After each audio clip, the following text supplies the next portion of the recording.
The problem is that within marginal communities, the system of capitalism has created a situation of perpetual evictions, which has not only destroyed psychologically those people, and in particular the psychological health of children, that every few months go through that trauma of being pushed out of their home, but it's destroyed the cohesiveness of neighborhoods because people can no longer be invested in a neighborhood.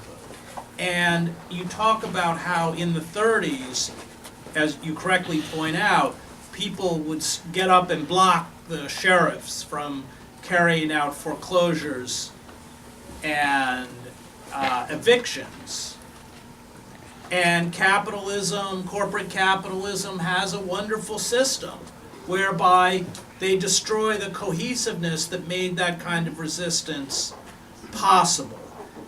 We have to remember that basically in marginal communities, the men are imprisoned and the women and children are evicted. And that is by design. This is what Marx called surplus labor. Those people are preyed upon because, of course, if you are living in a post-industrial city, you don't generate money for a corporation, but if they lock you in a cage, you generate $40,000 or $50,000 a year. The same thing with evictions. You go into inner cities. I wrote a chapter in my book, Days of Destruction, Days of Revolt, in Camden. Rents in Camden are astronomical. Why are they astronomical? Because nobody has access to the banking system. Nobody can get out. There's no control. And the legal system, including the home moving companies, that's all they do is evict. Storage companies, this just like the prison. There are whole corporate entities now built around those systems of oppression. And so we ask, why don't they go out and block the sheriff? Well, they don't, because we're not in those communities. We don't understand what's been done to those people, to crush them, to disconnect them, the rates of depression, the insecurity, all of that. And none of us could endure that. And again, that gets back to this really dark system of what Sheldon Wilson calls inverted totalitarianism, corporate capitalism. And you have to look now, we did that, consciously wrote about sacrifice zones like Camden, because you have to look really closely at what we have allowed to be done to the vulnerable in our society, because it's true, we've now all become a massive sacrifice zone. And we got all caught up in the boutique activism of identity politics and gender politics and diversity, and we forgot about justice. So why do black people, as you pointed out, not trust white people? Because they all redefined feminism.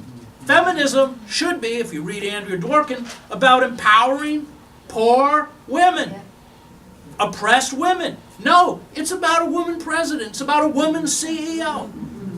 The same thing with GBLT rights. The same thing with, look, the bottom 2/3 of African Americans in this country are far worse off, not just economically, but in terms of systems of oppression than when King marched in Selma.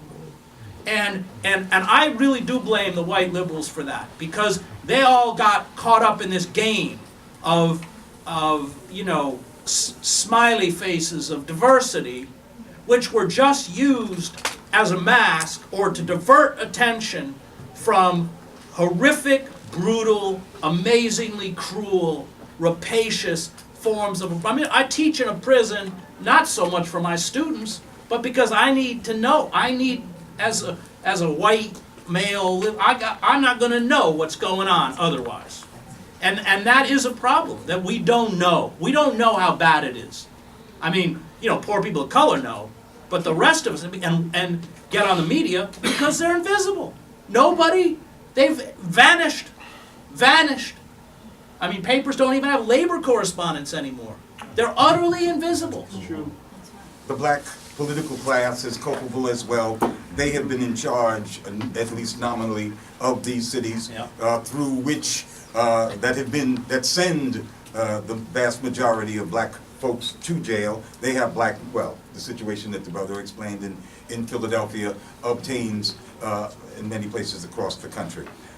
So it's not just white liberals. It is those who have who have become collaborators with this corporate rule system. Well, that's how colonialism works. It's colonial. It's corporate colonialism. Domestic neocolonialism. Well, neocolonialism. You find that, that face. Right. I taught, one of the last class I taught before this one was on conquest. We read Open Veins of Latin America, Bury My Heart at Wounded Knee, C.L.R. James's Black Jacobins. And I asked, what's the common theme of how revolutionary radical movements are destroyed? Those dominant forces find people in those movements to betray. Sitting Bull was murdered by a Lakota Sioux in a white man's tribal police uniform. That's how it works. And in every every struggle for national independence against a colonial power, the revolutionaries find that they must fight their way through, kill more fellow Africans, and kill more fellow Vietnamese than they do French and Portuguese and English colonialists, because, you got to get through them to get to the enemy. And it's the same thing with us here. And just to add that where there are, community struggles, and communities are struggling all over the place, I think our job as privileged white people who have enormous resources and benefits from the system of white supremacy. Our job is to go there to support the communities, to support the struggles in their fights as they define them.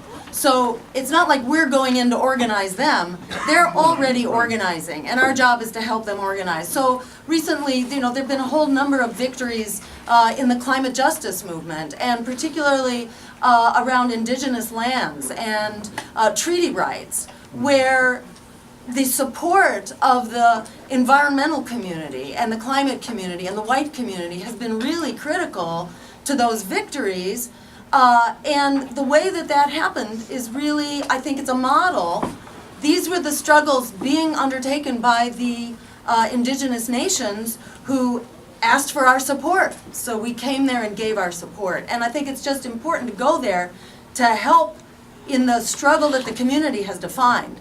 Not to be defining ourselves what we think that struggle is, but to go there to support their struggle for justice as they see it in their terms. And an example of that is the system of mass incarceration, the resistance within the prisons. They are so far ahead of us politically. They don't give a damn because there's a national conversation about mass incarceration. They've heard that shit so much time. They don't think anybody's going to go and overcome these lobbyists for Corrections Corp of America, Global Tel-Link, or JPAIR, or anyone else that are right. They are organizing from California to Alabama to Ohio, a mass prison strike. It's going on right now. Yeah, there is. It just ended in Alabama. They tweet me. They all got clandestine cell phones.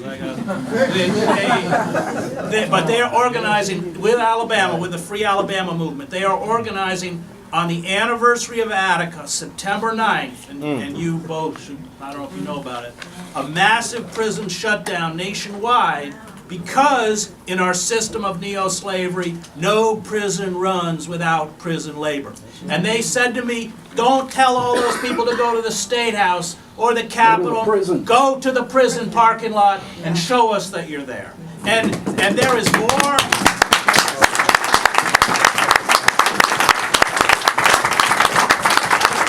As August Wilson said, where are the great warriors of the African American community? They're locked behind bars, and that is true. I teach them, and they get the system, and they get what's going to break it. And I can tell you, they got so many ways to make your life hell. What these people are doing takes so much courage and integrity. You know how they broke? You know how they broke Alabama? You know how they broke that strike? They stopped feeding them.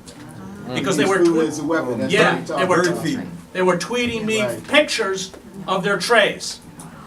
So this is where our energy has to go. This is what we have to do. There are highly conscious political classes among the oppressed who, under conditions not one of us in this room can imagine, who are rising up with tremendous integrity to fight back, and we got to stand with them.